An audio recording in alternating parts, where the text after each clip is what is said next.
You can keep going because I'm going to park here to start my walk.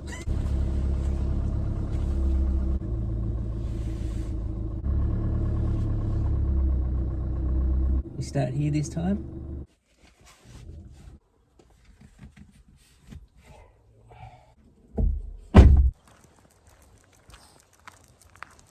Came to our regular spot. When we walked all the way down to that dam, lake, whatever, last week, all the way down that hill and all the way back up, when we got back to where I'd parked, we'd barely walked for half an hour. Kind of like to try and have at least an hour's walk when we go for a walk. Just as I was getting to where I parked the truck a lot of the time, there were some people walking. I think it was a Labrador, golden retriever, couldn't really tell. Big light coloured dog.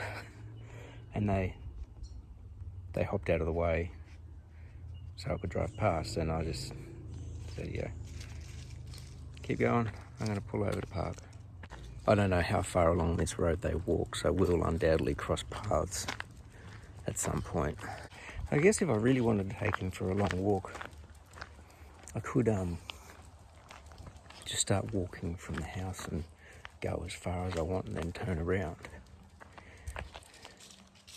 But driving out to here,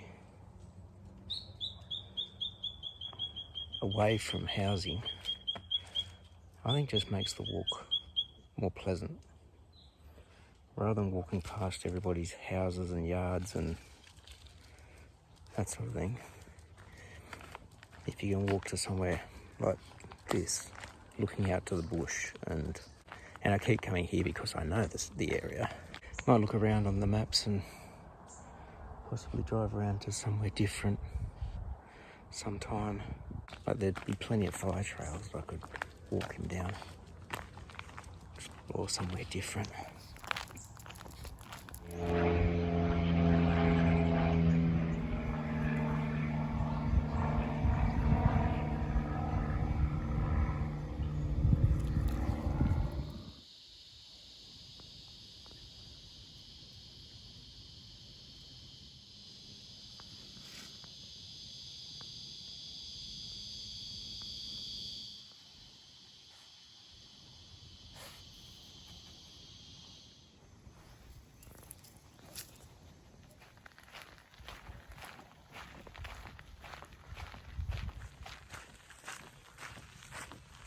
That waterhole, it only took us 6 minutes to come back up the track until we got to the top. So it's actually not that far. It feels like it is, probably because we walk so slow going down. We didn't cross paths with the people with the Labrador golden retriever, whichever one it was. So, and I saw a second set of dog footprints and that sort of stuff along here. That could have been from anybody this morning, because like I said, there's a few people I've seen walk out here. But because I haven't crossed paths with them and they were ahead of us from where we started, they must live in one of the few houses that are out this direction. The houses along here are so far off this road that they're kind of hidden away, which is what a lot of people on the fringe areas of the Blue Mountains tend to want. They want to be in amongst the trees and away from the crowd and away from the hustle and bustle. And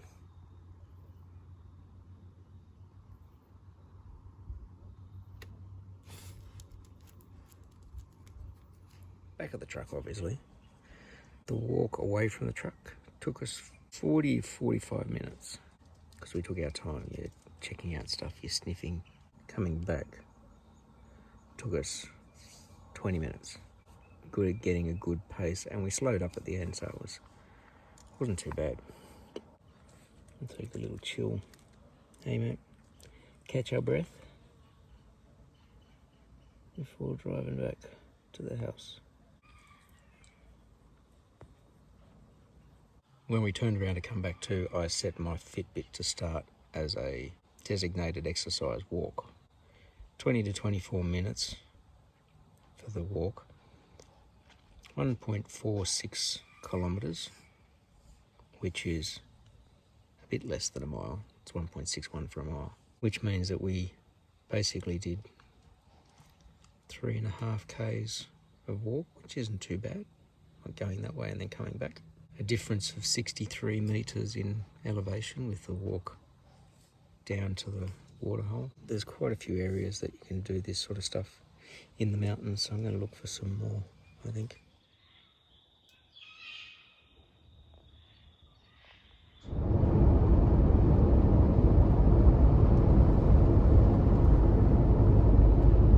Monday morning, apart from the little bit I think I filmed while I was out with Sam, because I haven't actually looked back yet on our walk, I don't recall getting the camera out much while I was doing stuff around the house. And I think that was mainly because there was this project that I needed to do and I just got on and did it. My wife had found the interlocking timber tiles for outdoor decking and stuff, just to go over the top of old decks, or just over concrete. And we also found interlocking grass tiles, fake grass tiles, at Bunnings, and that was to try and make a little bit of a bit more inviting to Sam especially, and he likes the fake grass. And then there was using some of the same screening as I've used on for the fence. Just use that to put up a screen at the end of the deck, so it's just kind of rooms that little section in without enclosing it completely. Had to make some extra little battens just to get that attached because it wasn't quite wide enough to just be able to be screwed in itself. But put plastic down under those tiles just to protect the deck that's there. All those tiles just interlock and they're almost the perfect size for the width of the deck. It's coming together nicely. We want to try and put some fly screen on that deck as well, just so you can sit out there, still have all the air but without all the bugs. I thought of a way of doing like screens that we can put up that can be taken back down if you don't want them there. That's part of that plan. So with that end screen I put up, I actually did put some fly screen onto that as like a first step with this, and I've just got to come up with some screening for the other 3 bays where the pull down blinds are. So that was the weekend, doing just that sort of little project in amongst walking Sam. And the airbag module got replaced in the truck on Friday.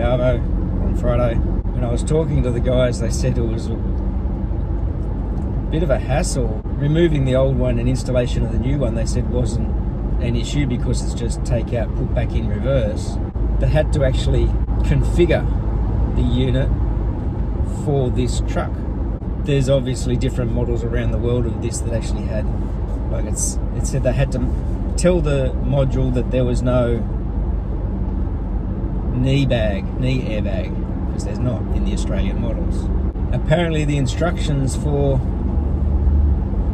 configuring the module was to copy the configuration from the old module and put it into the new module. And they said they couldn't do that because the old module wasn't working. It was faulty. It wouldn't connect to the computer to do any of that sort of stuff. So they had to use the module from another customer's same model truck, copy those configuration settings, and then put them into the new one in this, and then send it all. It all got done. It's all working. No warning lights or anything like that. So much computer stuff in new cars. I actually said to the mechanic, wouldn't it be cool if there was a control-alt-delete feature on a new car? Reset. Uni starts this week, I believe. Said from the 22nd. I got on last night and tried to look at some of the stuff, and there's a fair bit of course information for the subject I'm doing this semester. Decided just to do the one subject engineering one. I have to have a better look at it today before tonight. So I'm not sure if we're meant to have online live, because that was mentioned that there would be Zoom lessons and stuff like that.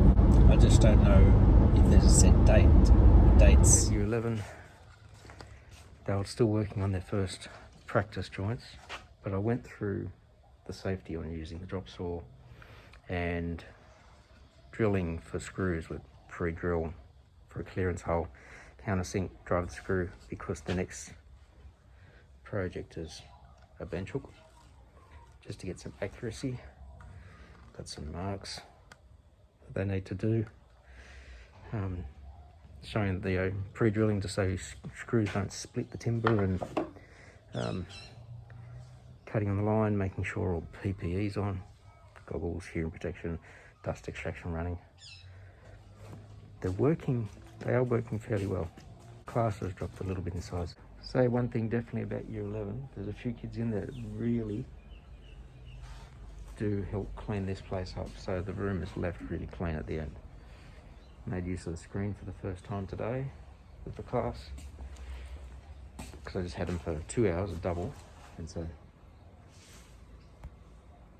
you see the diagram that they're working from. So they're doing that's their actual assessment joints, which is within their task, and I was repeating the same information over and over and over to each kid in their task. So I just put it up on the board, we all did it together, made sure they knew what they were doing, and they're using the drop saw well and safely.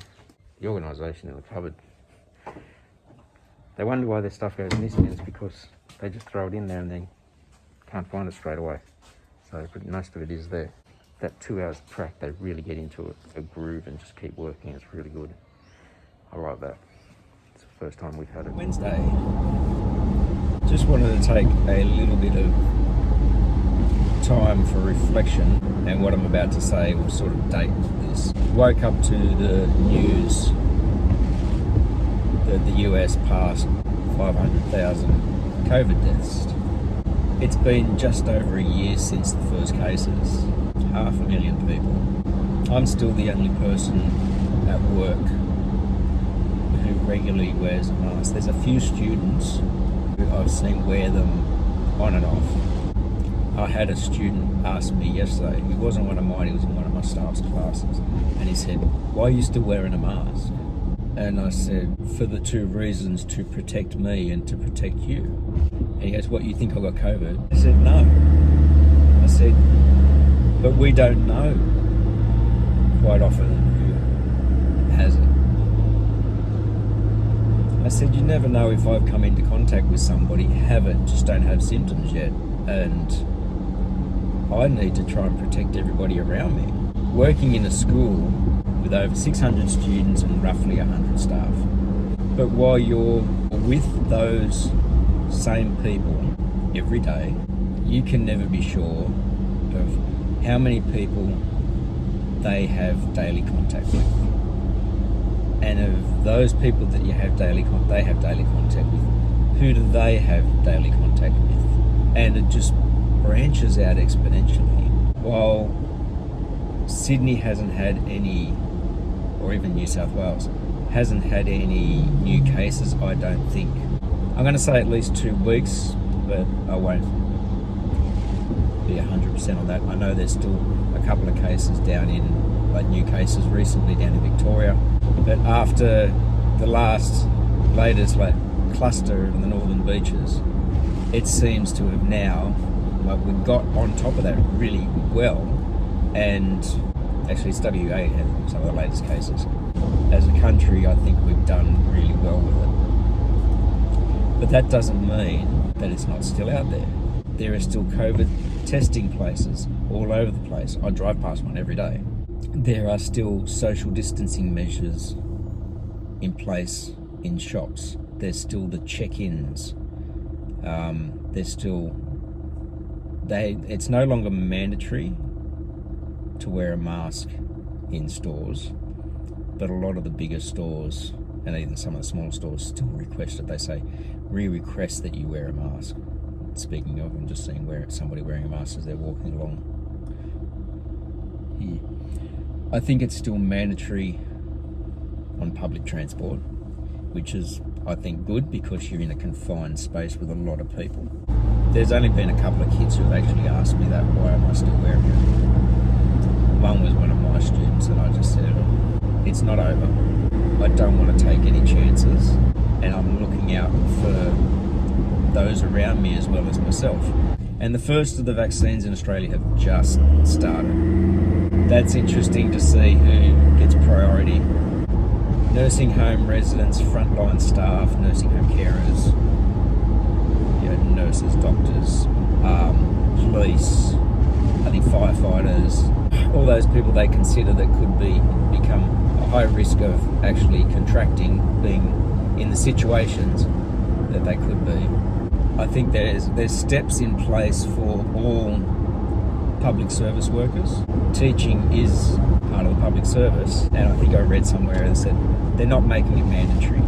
It would be nice to have seen teachers somewhere in the list. We are kind of on the front line of contact.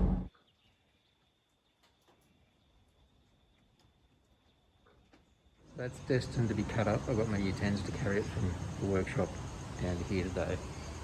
There was no staff out that way, so we couldn't get it out and around, and I was staying in the class. One thing that got moved away from the workshops, keep that area a little bit cleaner. And year 10 today, a student who was doing a really big bowl wanted to try and go deeper, and I think it was because he'd cracked the top up a little bit. So he sort of went a little bit, bored a little bit further in, but he's very close to the hole at the back. But he had a bit of a blowout with the grain. He found one piece to try and, he's going to glue that back in. He was hunting around for the other pieces, but I think he's going to have to maybe be a little bit creative with it. The girl who was turning there, she finished her bowl, got it sanded, got it waxed. I got some photos, so I'll show you that. This lathe has decided to not start anymore, so I think there's something wrong with the switch plate, and that had happened once before. Another one got his upholstery done. Used an old rugby league jersey that he had to do his upholstery, which I think is awesome. He was really pleased with it. Got it all stapled on. Now he's just got to do a finish to his stool. That one still needs to find something. I think he said he found his mum got some material for him to put the cover on. This one's still, he got his cushion ready. And he started preparing some stuff to practice on the lathe as well. I'll show you a project that me and one of my staff members have been doing over the last couple of days. Where our staff room windows are, I sort of made some little blocked in areas at the bottom before for, so you couldn't basically see the sink and the counter, but it also meant that I could slide things in there like timetables or information about subject selection, that sort of thing. But we got all the stuff off the inside. One of my other staff members cleaned all the windows, and we put a one-way film on the window, so you can't really see into the staff room as much. You can still sort of see in there if you see the lights or the computers or that sort of thing. But moving the TV screen that used to be there into the end, and my other staff member cut a brand new piece of ply. This is usually used as our notice board section, and now the screen looks a lot tidier because you don't see all the cables hanging around it.